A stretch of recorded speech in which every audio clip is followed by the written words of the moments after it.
Okay, so I'm sitting here in my sunroom, and there's something I probably should mention. Yep, that's the elephant in the room.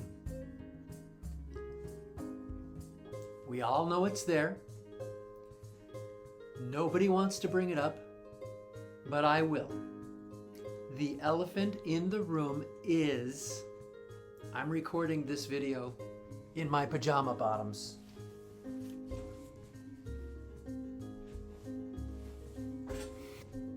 In English, when we say the elephant in the room, we mean a big, obvious issue that everyone is avoiding.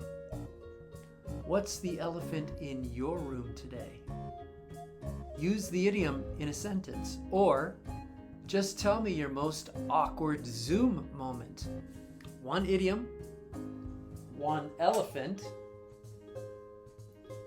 one sunroom. I look forward to your jokes and comments.